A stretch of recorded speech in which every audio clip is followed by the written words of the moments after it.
right, good morning everybody. Nikki Burnett here, Taste Life Nutrition Radio, streaming live on, KUHSdenver.com, where today I'm all alone, which is fun for me because then I get to nerd out on the fun things that I like to nerd out on. So I'm hoping you'll enjoy nerding out with me a little bit, and if you are on Facebook or Instagram, then feel free to ask me some questions and we'll see if we can't have a little fun interaction. Not that I know everything, but I know some stuff, so we love to chat about it. Anyway, today, man, one of my favorite topics is learning about genetics, or learning and talking about genetics and the implication of our epigenetic makeup on our health today, on our health in the future, of course, on the health of generations to come. And so there's so much that we're learning. This is a science that's still in its infancy, and we're still figuring it out and having fun with it. But man, the tools that we have to truly individualize our nutrition, our lifestyle, our workouts, even the prescriptions we might have to take. Fascinating. It's fascinating and it's beautiful. It's really, really exciting. And it also can be, there are points where it can be abused, but that's like everything. So being educated about it and enjoying it for what it is and digging into it and really digging into it, but digging into you, right? This is digging into me, and I brought my own report here. I have several reports actually, but really learning about what I need, what my body needs, what physically makes me tick and keeps me going. And it's really amazing, and it really helps me to personalize specific protocols for clients, and that's it's phenomenal. So as always though, we start the show with gratitude. Gratitude can change the world. I truly believe that. It's when we feel good, it's easier to get into gratitude. And I mean, it's true. And when we don't feel well, then we still need to have the gratitude, need to be grateful for what we have. But it's why I do what I do every day, is to help people feel well and to optimize and to live life to the fullest, to the best of our ability. And the gratitude is a huge piece of that. Feeling well is a huge piece of that, and so many things. We talk about the show is physical, mental, and emotional. Yes, or health is physical, mental, and emotional, but it's also spiritual and financial and relational. And it's important to have these things sort of all wrapped up in one, and they are all connected as much as possible. And it's always a practice. Nobody's perfect, and we're always working on all of these things. But it's always good. It's fun to continue to learn how to live bigger and better, and that's my ultimate goal. So for me today, very simply, last week I talked about my husband and I celebrating our 18th wedding anniversary. Super cool stuff. Only because it's, it doesn't feel like it's been 18 years. It really doesn't, and it's been 21 together. And, I feel so blessed to feel like we're just getting started, and we have so much more to do, with each other, with our businesses. We're both entrepreneurs, and it's a really fun and curious and exciting feeling to, look to the future. What's to come? What are the big things that we're going to be doing? And the big things that we're working for right now. So I'm really, really grateful for that. I'm grateful for my three crazy dogs. These girls are my heart, and they're so much fun. Our animals should be part of the family, and I think for most of us they are, and I think for some of us they aren't, and that's the intent. And if they're not, maybe reconsider and find somebody who will have them as a part of their family. But I haven't talked about this in a long time, and it's totally off topic, except for the fact that we're talking about food and genetics today. And so if we're looking at our animals and what they're supposed to eat and what is helping them to live their own best life. It's not kibble, right? If you're feeding your dog, and this isn't, I'm not trying to condemn anyone, because if you don't know, you don't know. But I didn't know for a long time. Now I do.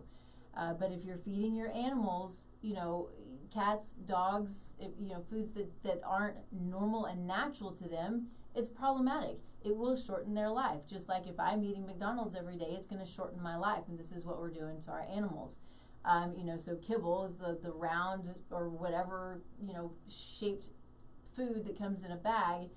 It's terribly, terribly toxic. And what we're seeing is animals who have the potential of living to, 25, 35 years old.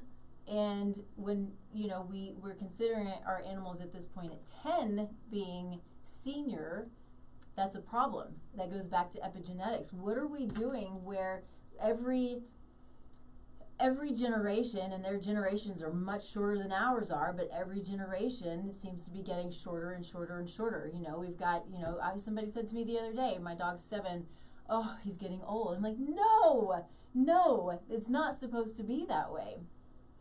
So this talk today, the show's not on, dog nutrition, but I think that it's important to put it out there because, we want them around. I mean, it breaks our hearts when they leave us, and especially when they leave us early.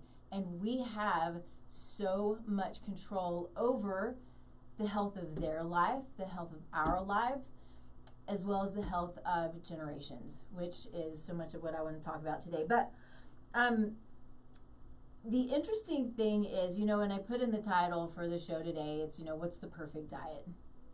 I mean, seriously, there is no perfect diet. There's not. But, and it makes it hard because it would make my job really, really easy if I could just tell everybody who comes to me to eat a paleo diet, or to eat a carnivore diet, or to go keto, or just to do Whole30 and you'll be great, right? But there are all of these intricacies to diets, but the intricacies are for us. We have, everything about us is different from every person in the world, right? Our genetic makeup is different, our epigenetic makeup or our gene expression is different. The way that we view the world is different. The way that we think about things is different. The way that we internalize relationships and trauma and things that happen in life is different. All of these things affect our body. It affects our digestion. It affects the way that our brains function, and it affects the way that our gut functions and our heart and everything, right? Everything is different. And so I can't tell you, even as simple as somebody saying, how much protein should I eat? Great question. Let's find out, right? And so the best way to dig into what it is that your body needs specifically is to do genetic testing. We can call it genetic testing, we can call it epigenetic testing, but we all have these variants that make us unique. And variants are, I'll just give a little backup. If you've heard me talk before, you've heard this, but if you haven't, then I think it's important.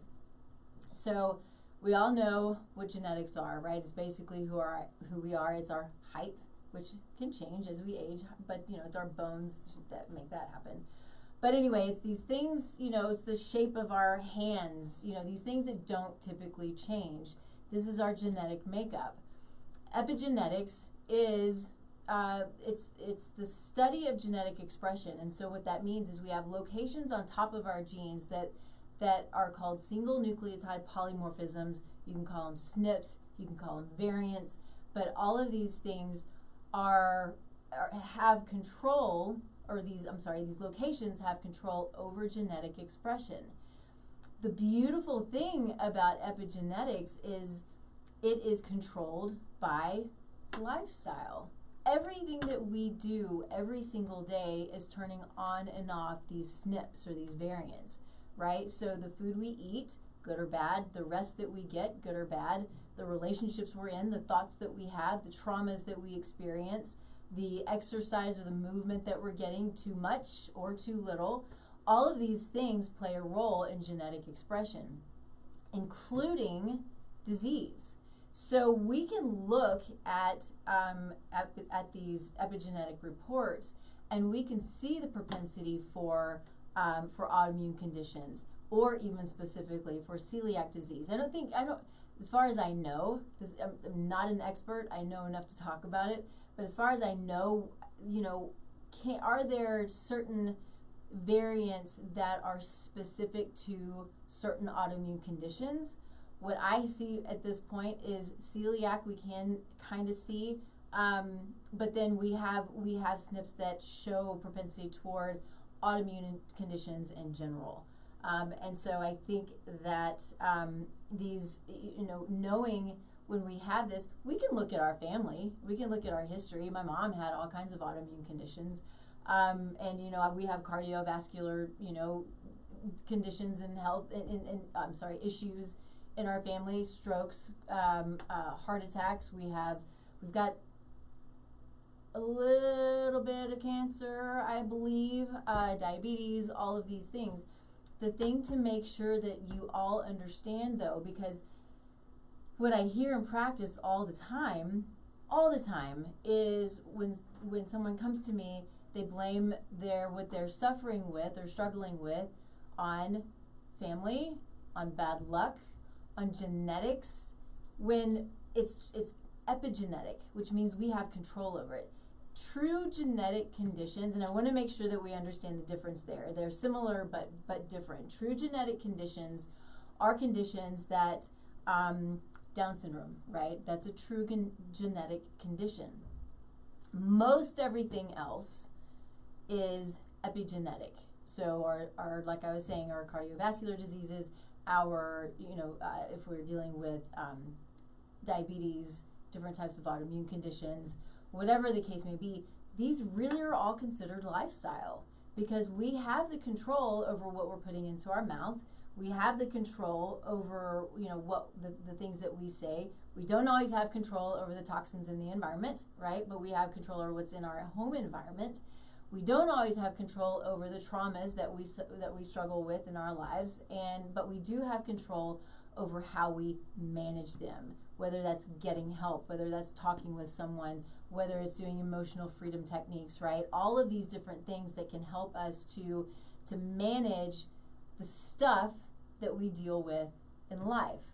And so I want to talk a little bit about the different diets. And then I want to incorporate in there the genetic factors, in a sense, to help understand why some of these are good, why maybe they're not good, why they're good for some people and they're not good for everyone.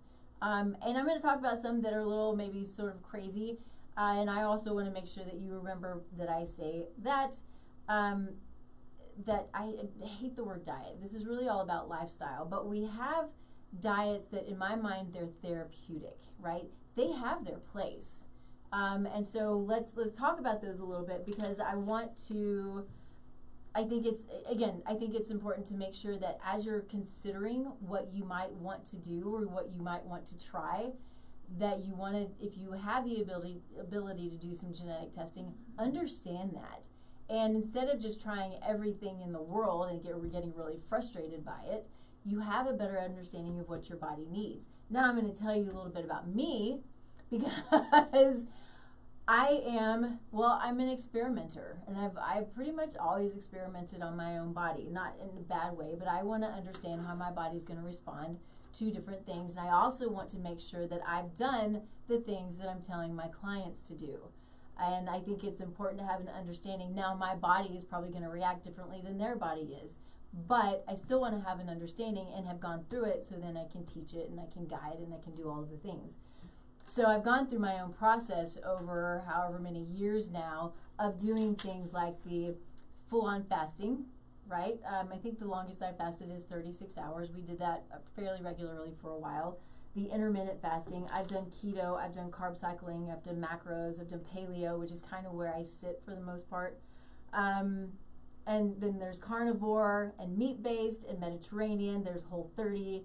There's low FODMAP, there's GAPS diet, there's elemental diet, there's vegan and vegetarian. And there are probably more. So I want to just give a little bit of information on all of these because we're so confused, right? We're so confused on what's right for me. And this isn't going to tell you what's right for you, but it's hopefully going to give you a little bit of insight as to what it is that can help you in whatever it is you're dealing with. So is this going to be something that's a short-term therapeutic diet? It's typically what I use these for. And there are reasons for that. But say we start with intermittent fasting.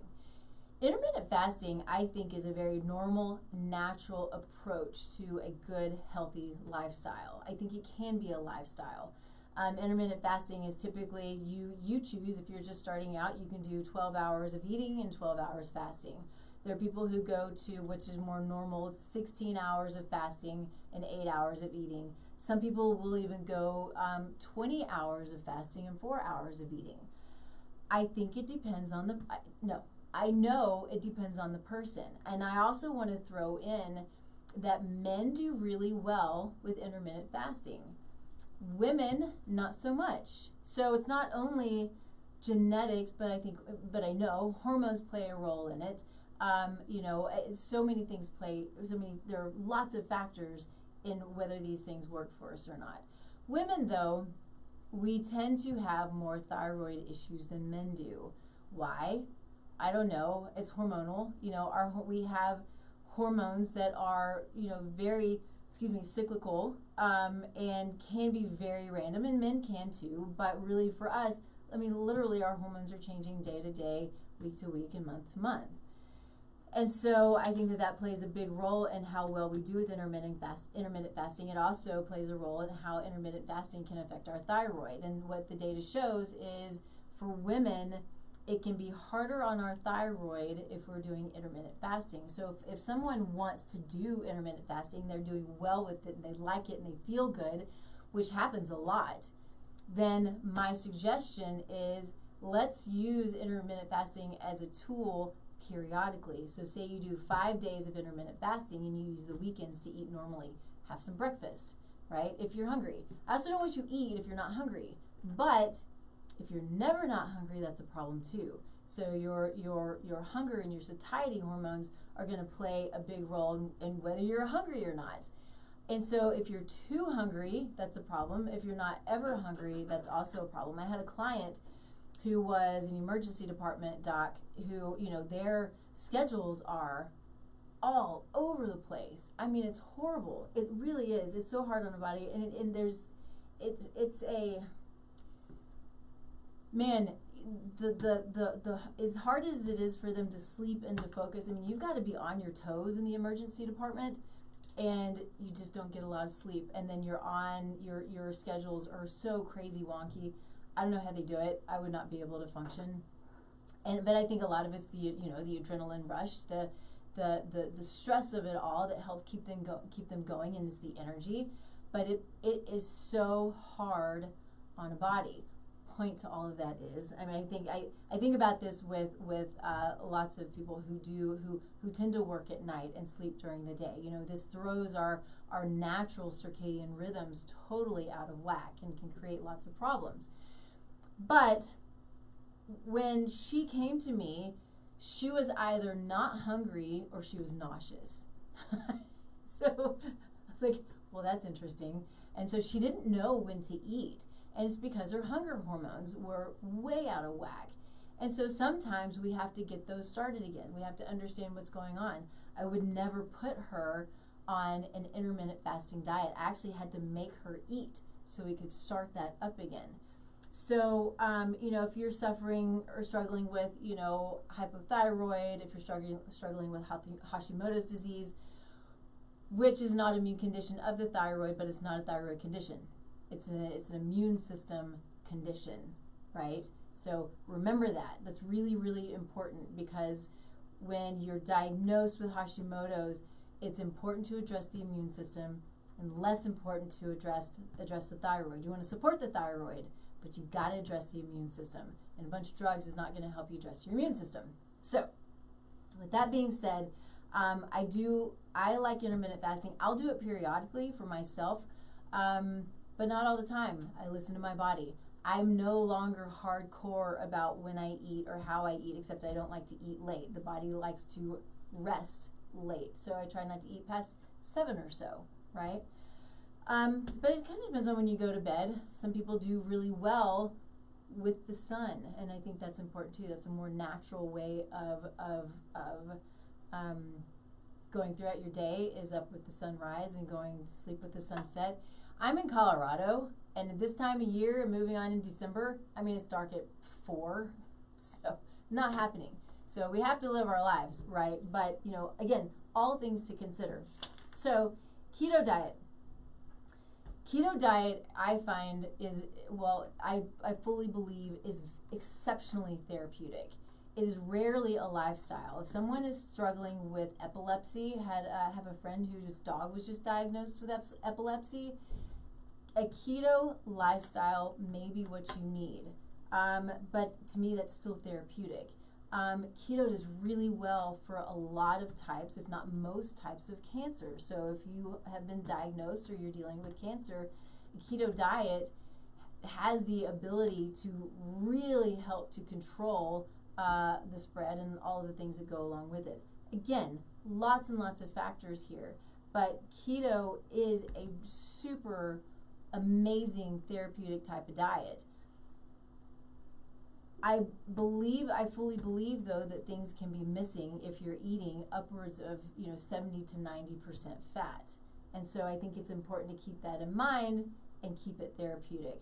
I would go to conferences where there was a specific conference I would go to, and there's this specific nutritionist who's amazingly smart. He was always studying different things in his practice, but he was really pushing keto for everyone. And I think that that's a really bad idea. And he started doing some studies and showed that even though some of these people were doing keto, this wasn't everyone, their glucose levels were still going up, right? So to say that something is for everyone, it's just not okay. What we want to keep in consideration too with keto is it doesn't take into account that genetically or epigenetically, some of us don't have the ability to break down fat like others do. That's me. And I've done keto. I went through the whole keto fever and the thing. Did I love it? It was fine. It can be difficult, but it wasn't what I needed. And I know this about myself because I know my genetics. Here's what's interesting, I think, is we hear in the world of nutrition and conventional medicine and from the commercials and whatever, the saturated fat is bad. This is such a horrible way of looking at fat. Fat is necessary. Saturated fat is not bad. When saturated fat is bad, it's because we're eating an animal, a pig, a cow, a chicken, you name it, that has been raised conventionally, meaning it's not raised on its normal healthy diet. So a cow eats grass, always. Cows are never intended to eat wheat, grains, corn, soy, any of this trash that we put in their grain when they're in their feed, when they're taken off of grass, off the pasture, and put into feedlots. So what these things do that are not normal and natural, going back to eating every day on McDonald's, that's what's happening. They are eating McDonald's, eating this food that's not normal and natural to them, so it puts on weight, it creates inflammation, they become obese within a very short period of time. Sometimes it's 2 weeks, give or take. And so what then happens is we're eating an animal that is inflamed, which means we're taking in excessive amounts of omega-6, which is the precursor to inflammatory eicosanoids. Essentially, they create inflammation. And we get too much of that already. So there's a nice, normal, healthy balance to omega-3s and omega-6s, but if we're eating an inflamed animal, we're eating an excessive amount of omega-6. What does that do? It creates inflammation in us because we're getting an excessive amount of omega-6 and not enough of the omega-3s. So it also, so let's not get sidetracked. I tend to get sidetracked, obviously. But what it also is doing to the saturated fat in this animal, where saturated fat is not unhealthy unless you're dealing with an animal that is inflamed. That saturated fat is going to be unhealthy because it's going to be high in omega-6. So if we're eating animals that are 100% pasture-raised, 100% grass-fed, chickens aren't vegetarians. Remember that, please. I see it on eggs. I see it, everywhere. Vegetarian fed is supposed to be a good thing. Chickens eat worms. They are not vegetarians. They need to be outside. They need to peck. They need to eat bugs. They need to eat worms. That's how they get their natural balance of omega-3s and omega-6s, which is how we get our natural balance of omega-3s and omega-6s. Same with the saturated fat. Now, chickens don't have much saturated fat, especially the white meat, but pork does. Pork's super fatty, right? It's super delicious. But we want to make sure that it's a good, healthy, saturated fat. All of that being said, for me specifically, and for a lot of people out there, I don't do well with saturated fat. My body doesn't like a lot of saturated fat. And I had a point, I think at taking this test, I was eating probably around 20 grams of saturated fat a day. And as of the last, month or so, I've taken my saturated fat down to like 2 to 6 grams a day. And it's amazing how quickly I could feel my body changing. It's fascinating. And so that's why I love doing all of these things, because I want to feel it. I want to see it, so then I can teach it, right? It's really, really phenomenal. But I also know, for me particularly, and for a lot of people out there, there are a number of different variants that we can look at that help us to understand what our macronutrients should look like. So macros are our fats and our proteins and our carbohydrates. There's a specific variant that is also a really good variant to look at if you're interested in understanding your potential. Remember, this is only potential, it's not diagnostic, but your potential for Alzheimer's disease. But it also can give us an indication as to where we eat more protein. We should eat more protein or less protein, or more fat or less fat. And so my particular genotype shows, interestingly, and we don't have it in the family, well, at least it's not presented in the family, thankfully, but that I have a very, very high chance of Alzheimer's disease. What's beautiful about this is because I know what the variant is, and I know how to mitigate, and I know what I'm doing, and I know that it's an inflammatory response, and I know that it can have a lot to do with mercury toxicity and all of these other things. Then I know how to mitigate it, and I know how to live a life that will significantly decrease the chances of Alzheimer's disease. I'm very comfortable and confident with that. It scares people to know some of this information, but information is power. The knowledge is power. It's amazing. So, but you want to find people, right? Find your team who can help you through this process if that's what you need. This is what I like. I'm a nerd about this stuff. So, I'm comfortable and confident with it, but not everybody is. So if you're doing genetic testing, take the time to find somebody, or you're probably doing it through somebody who already knows how to do it, to help you understand it, because there's a lot to it. There's a ton to it. And so if I were to compare myself to my husband, he is hardcore meat and fat. And it is in the way that he responds to food, the way that his body responds to food, the way that one time I made him go a week on a vegan diet, and he was flipping the freak out. Hilarious. I won't ever do that again. But he's not a guy who can do vegan or vegetarian. I've done vegan, I've done vegetarian, and I'm not saying that these are good things. I don't believe that they are. I think they're therapeutic potentially, but I can do well on them, right? I don't feel bad, but I do think that I'm missing nutrients if I do vegan and vegetarian, and we'll dig into that here in just a little bit. So for those who are trying to consider, how do I do keto? Do I not do keto? Do I do paleo, which is more of a lifestyle than anything else? It's good to have an understanding. And I think a lot of times you can just think about how you respond to food, how you feel about food, kind of go in and get a feel for that. Sometimes your body's just going to tell you, which is super cool too. If a client comes to me and I can hear certain things that they're saying, that I can kind of pick up what I believe are their genetics or epigenetic variants are going to be to an extent, right? It's certainly not,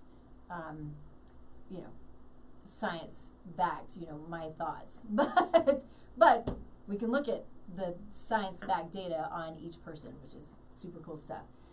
So briefly, there's carb cycling.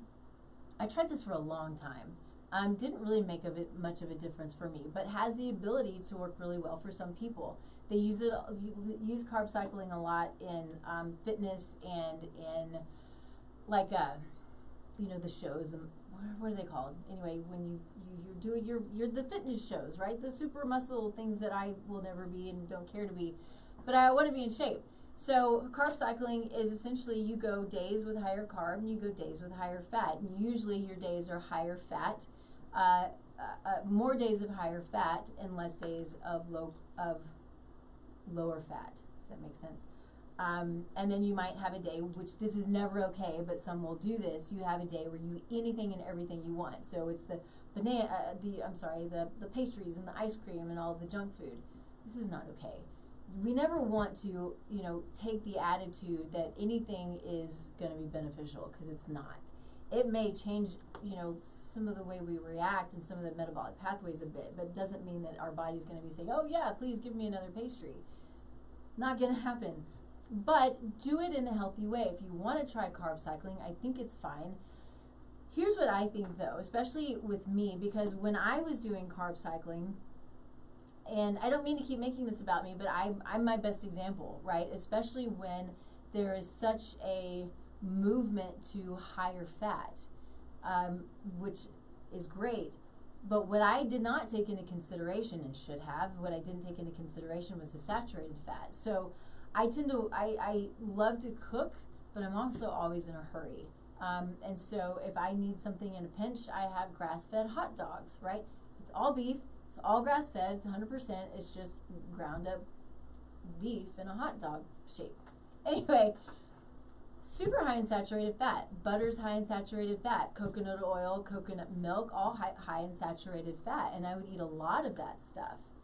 Not that it's unhealthy, but for my body doesn't respond well to it. And so, and I would feel it. Now that I've significantly lowered my saturated fat, my coconut milk, I would always put coconut milk in my coffee, which I love. But I would always feel really full and really uncomfortable. And that doesn't happen anymore. So fascinating, so fun. But I think carb cycling is a fun thing to try. It also can help you if you're a person who you have your sweets that you like. Doesn't mean you want good sweets. Doesn't mean we want candy, but if you like fruit, so there are days where you can have fruit. And then there are days where you can have butter or coconut milk or, higher fat meat if you want, depending on how you respond to these things. So it helps to manage cravings. It helps to manage, mostly cravings. I think it can also help to help with some satiety and your hunger hormones. It also can help with metabolic, metabolic flexibility. So the body and its ability to manage higher carbs versus higher fats on different days. I think it's a great thing to do, and I think creating metabolic flexibility is really, really important. But again, it goes back to you got to know your body, and you got to know so much of this information. If you're like me and you don't do well with saturated fat, this may not work for you very well, right? Okay. Moving on, a lot of people talk about macros, and really, it's not a lot different than carb cycling, except macros is not necessarily cycling. It's just, how much protein do you need, how much fat do you need, how much carbohydrate do you need? It's a great question.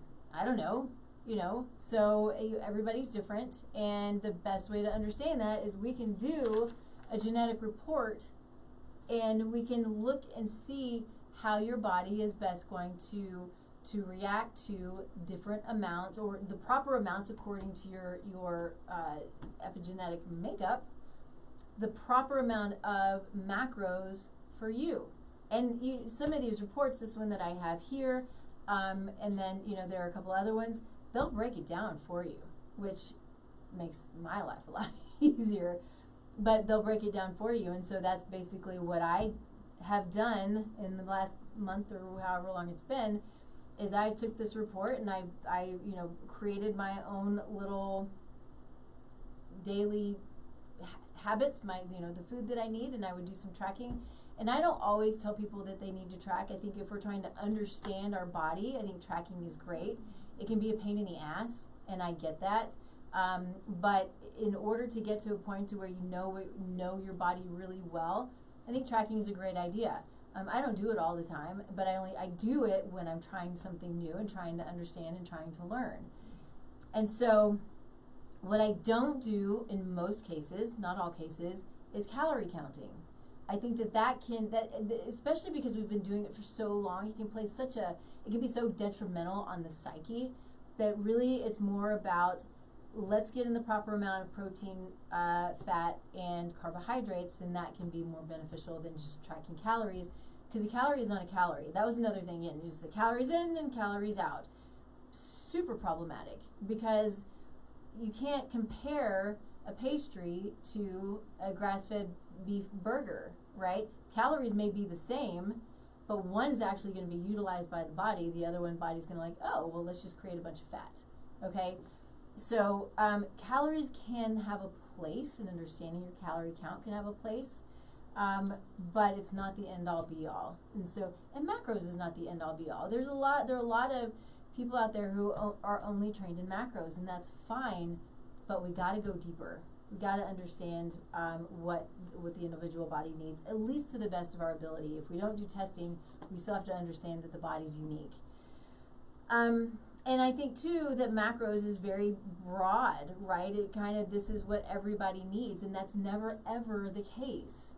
I don't know. It goes back to constantly having to count, and I just think that we want to get to a place where we understand our body as best as possible, so we can just live our life, right? We make the decisions on what we want to eat. We know what it's going to do and how it's going to do it. If I decide to eat a pastry or if I decide not to, right? We want to know how our body's going to react and what's going to happen. Paleo, I think what I like about paleo is sort of this term now that, it's paleo if it's meat and cheese, which is a horrible way of looking at paleo. Paleo is historical. Paleo is what is from the earth. Paleo is, not all meat is paleo. If it's grass-fed and pasture-raised 100%, it's going to be paleo. If it's a conventionally raised animal, this is not paleo. And so you'll see paleo everywhere. And I got paleo, and it's just, it's not the case. But paleo does not include grains. Paleo does not include dairy. Now, there is, I think, primal type of diet that includes dairy. Dairy is biblical. Talk about milk and honey. And so I think dairy for some people genetically has its place. It can be a food.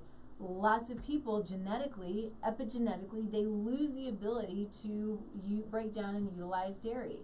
Conventional dairy is always terrible, even if it's grass-fed. If it's conventional, if it's grass-fed and sorry, two different things.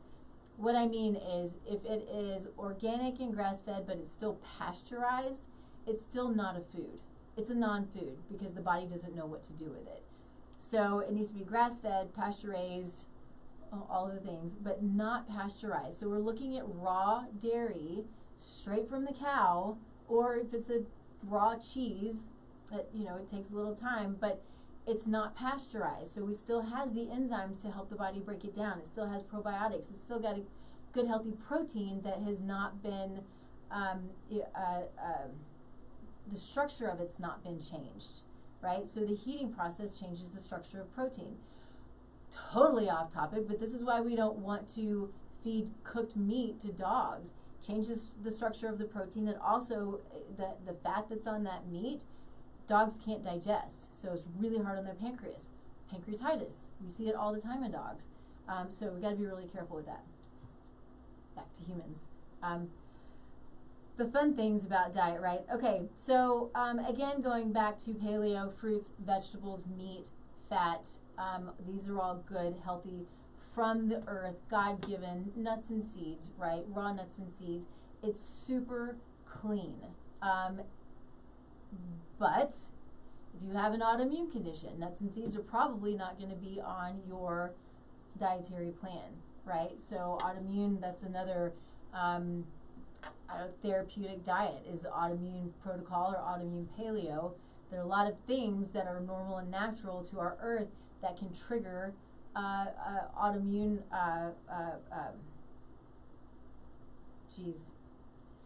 sometimes my brain, I swear, this is the thing that I've been working on is my brain, flares, autoimmune flares.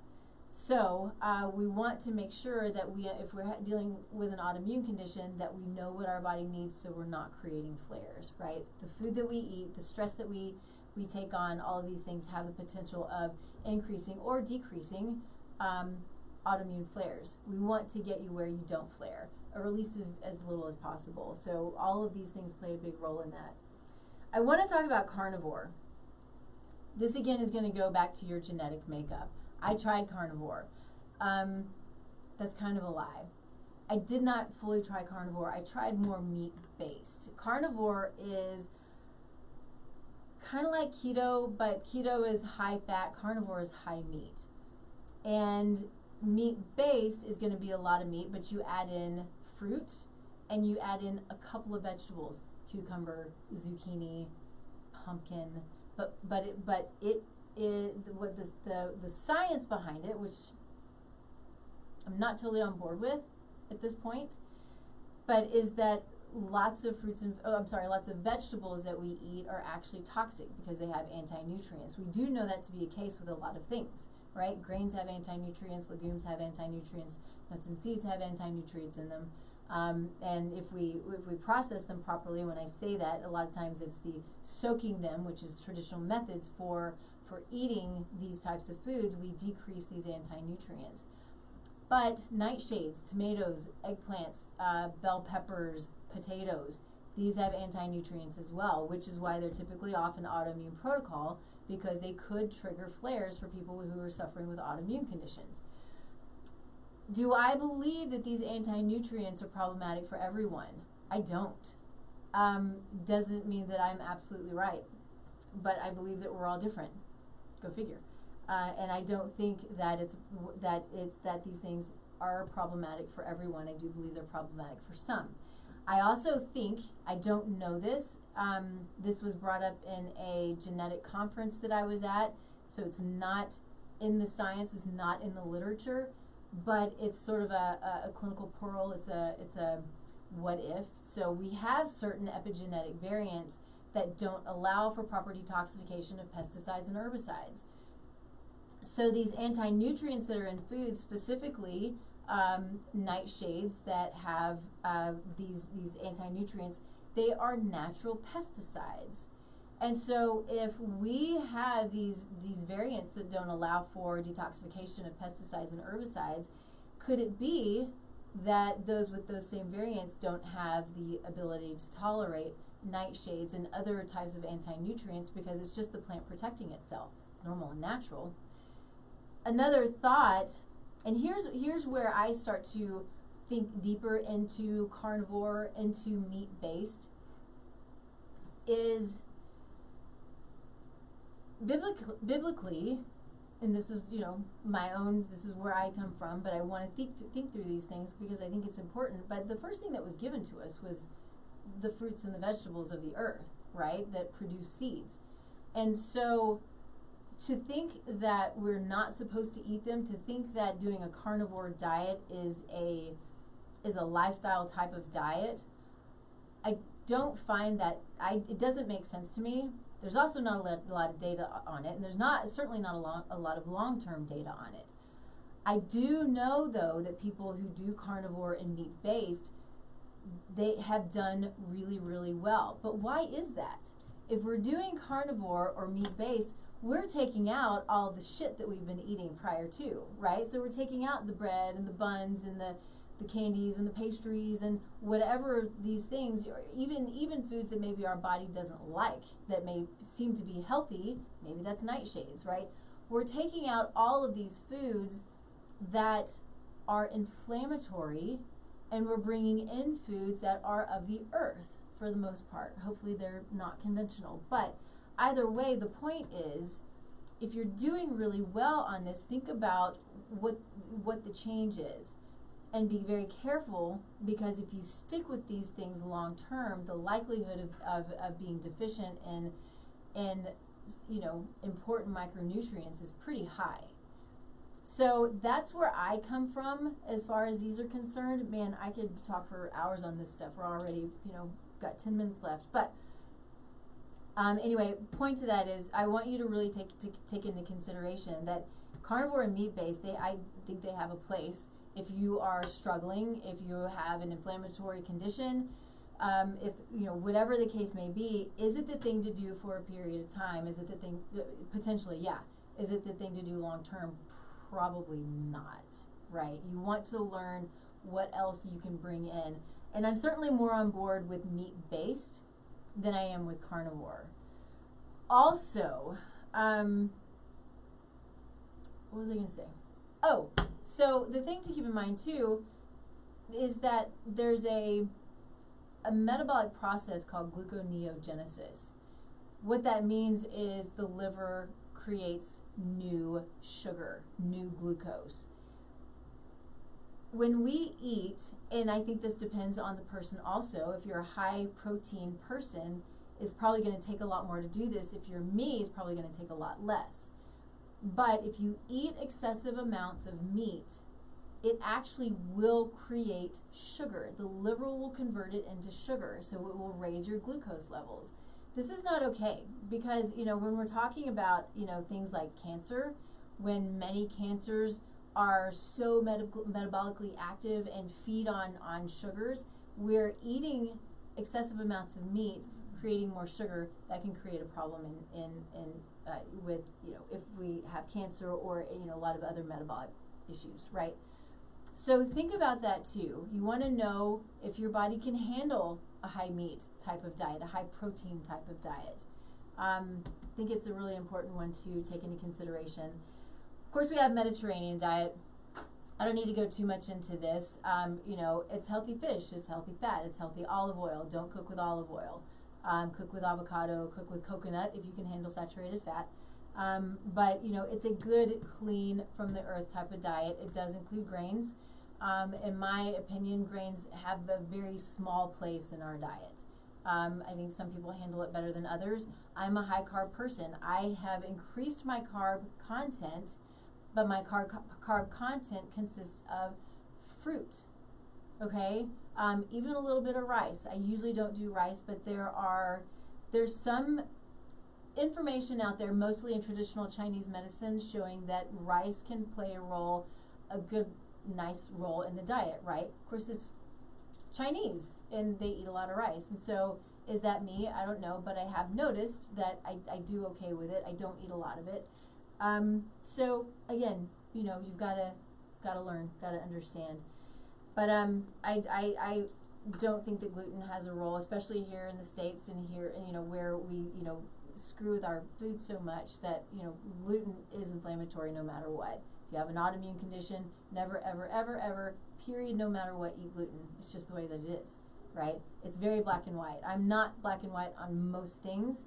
Autoimmune disease and gluten and dairy, very black and white. They don't belong in your diet, period. Because they'll be inflammatory. Whole30. I've never had any of my clients do Whole30. I don't necessarily have a problem with it. It's whole foods. Whole foods are great. That's what we want. It's super important, right? But the biggest complaint that I get is, after Whole30, what do? Great question. Do you continue? Maybe. It's pretty strict, which, that's fine. But it also, does it help to, are you identifying sensitivities? Maybe. But you have to go into it knowing that, and I think that's part of the the draw to it is, okay, it's 30 days, I can do 30 days. I totally get that. But probably every person who I've ever talked to who has done Whole30, once they finish it, they go right back to where they were, and they're miserable again, or they're mad again, or they put on more weight, or they just don't understand, and they don't understand what happens, right? So you have to have a plan in place if you do Whole30 on what's coming next. It doesn't take into account genetics, which is it's not always easy to do, but can play a really huge role. We hear a lot about low FODMAP. Low FODMAP certainly is a therapeutic type of diet. Low FODMAP are types of starches and sugars that are really important to our microbiome. If we have a type of infection where there are healthy microbes that have migrated to a part of the gut that they don't belong, what happens is they start to eat these sugars and these starches, and they're doing their job, but they're doing their job in the wrong place. So it creates bloating and gas and pain and heartburn and, like that food belly that you'll see sometimes where it just looks like you're pregnant and you're not. It happens to men and to women. So there was a time, and there still is, that people will say, do low FODMAP, that's your long-term diet. Not the case. We're missing a lot of good things if we're doing low FODMAP. But it is diagnostic, or it can be somewhat diagnostic, and that's how I use it in practice, is if we're lowering symptoms, if we're allowing for people to get through their day a lot better because they're not struggling with the symptoms, for one, it tells me that the infection is probably there, and for two, it allows them to get through their day. So we do it for a period of time, and then we bring those foods back in as quickly as possible, okay, as we're going through antimicrobial protocols. Let's see. One of the things that I want to hit on, there are a few other, vegan and vegetarian. So often when people do vegan and vegetarian diets, what are they doing? They're doing diets that are high grain, high processed, and it's not doing them any good. I do think that they have a place as a therapeutic type of diet. I don't believe that they have a place as a lifestyle. If anybody is going to be the lifestyle of a vegan, it's me. I mean, it's my genetics, right? It shows it all over the place. But I also know, here's a little tip for you ladies out there who are going through perimenopause or menopause, that what the data is starting to show, that higher protein can be really beneficial for helping us move through that phase. So keeping that in mind, that's what I've done, is I've increased my protein content and increased my fruit content. I used to never eat fruit, hardly ever, a little bit. And then decrease my saturated fat, have sort of normal fat, but not high amounts of fat. Fat is important. If I haven't already said that, we have to have fat. Always. We have to have fat. It's important for our cellular integrity, for brain function, for hormone production. If you are taking a statin, you're not producing the hormones you're supposed to produce. It blocks the production of cholesterol. Yes, that's the point. But statins will screw with cellular integrity, with brain function, with muscle contraction. It'll also screw with hormone production. So I asked a guy the other day, I said, how's your sex life? He's like, I have none. But he's been on a statin forever. So, that's a whole other topic. If you want to know more about that, I have a cardiovascular, an everything about cholesterol podcast that I did, or show that I did, so you can search for that one. But it's important to be aware, because fat and cholesterol, I mean, they're different, but you get cholesterol from fat. But cholesterol is mostly produced in the liver. And so we have to have fat. We have to have fat for hormone production. We have to have cholesterol for hormone production, healthy cholesterol. So there's an interesting thing about this show. When I decided to do it, it was, a week ago or whatever it was. But I did a podcast with a couple of guys yesterday, and I wanted to make sure that I brought this up because they're doing some really cool things, and they really inspired me to dig deeper into nutrigenomics for my clients, because I do it, but I don't do it a lot. And because of them, I want to do it more, because we can gain so much information on how to live forward. And I think that that's important. So there are these guys here in Denver. They're Ascend Performance and Training. They're physical therapists. Trip Parks and Brett Hutari. If you happen to be local, check them out. The way that they're practicing is pretty cool stuff. But they're using genetics on everyone. They're doing a genetic report. They're doing their labs, which is similar to what I do. If I am doing genetic reports, I always do labs. But it's taking it and putting it together and putting very, very specific protocols together. And so I did their podcast yesterday, and that was what we did. So their podcast is Health or High Water. So check them out. Ours is out. We did it. No, it was 2 days ago, and it was out yesterday. So if you want to check that out, it's good stuff. But with the whole time, we're nerding out on genetics and individuality and all of these cool things about the tools that we have at our disposal to truly optimize our health, to bring ourselves out of the situations, the conditions, the struggles that we're dealing with, right?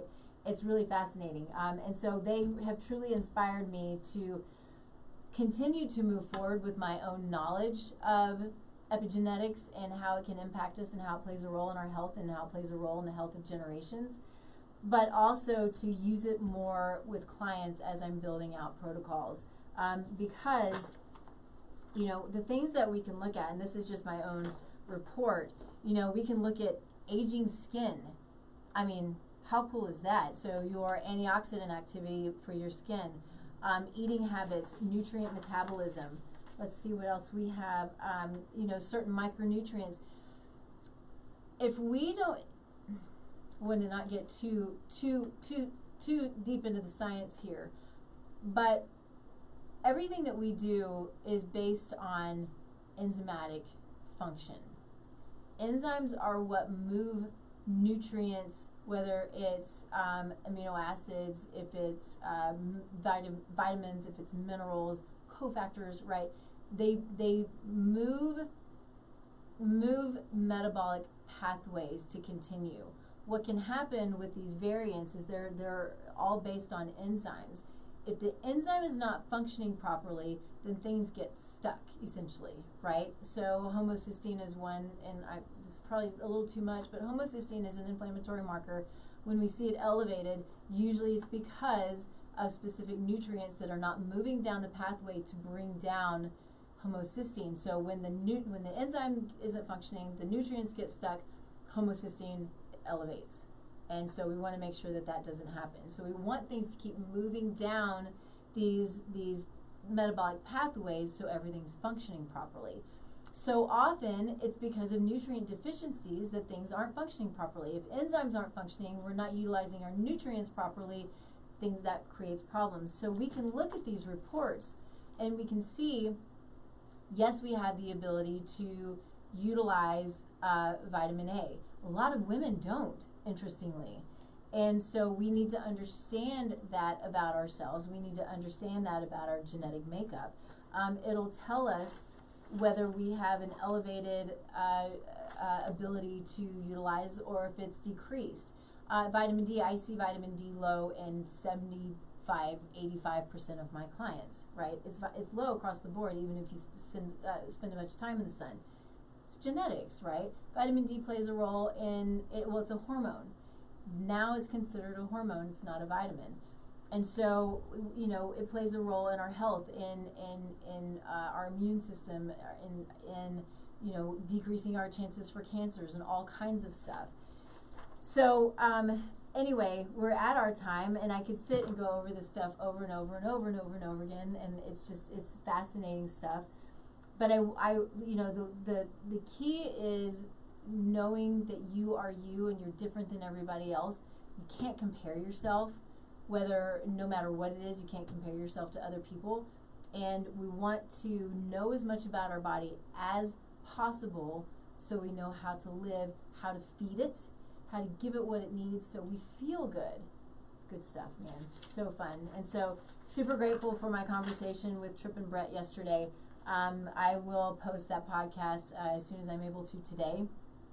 And then, you know, of course, if you have any questions about any of this stuff, I'm always around. I always love obviously, I love talking about this stuff all the time.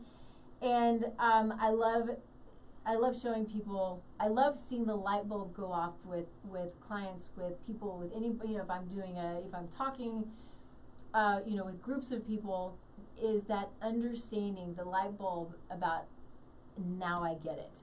It's really a beautiful thing to understand what it is to thrive and what your body needs, what you need to give it to thrive. You know, so much of us are just sort of getting through the day and surviving. It's not fair. It's not how it's meant to be. So find what it is that makes your body tick. That's really what it's all about. So reach out to me if you have questions. Of course, we are in full swing with Soulful Conception, which is preconception planning. So much of what I love about epigenetics is rolled into preconception planning, because if we are healthy today, we have the ability to create our own health. We have the ability to create better health for conception, or, you know, better chances of conception, right? A better, healthy, normal, great pregnancy, hopefully with, you know, not a lot of symptoms. Delivery, good, easy delivery. And then, of course, a healthy child. Our health today will impact the health of that child, mentally, emotionally, physically, and then we'll pass it on for generations. Literally 7 generations is what the data shows. So it all comes to what we do today, the decisions that we make. Because we have, again, going back to epigenetics, the beautiful amount of control that we have over our own lives and over our own, you know, lineage. It's up to me, right? It's up to you. It's not up to anybody else. And don't let anybody else tell you that it is, including the government. Couldn't help but to throw that in. Anyway, all right, that's it. Reach out, go to tastelifenutrition.com, Taste Life Nutrition on all the social media. Fill out an assessment on my website. It's there for you, and I'll reach out to you. We'll chat about it. And we'll see you next week. Have a wonderful week and a wonderful weekend, and we'll see you next week. 10 a.m. Mountain on KUHSdenver.com. Bye.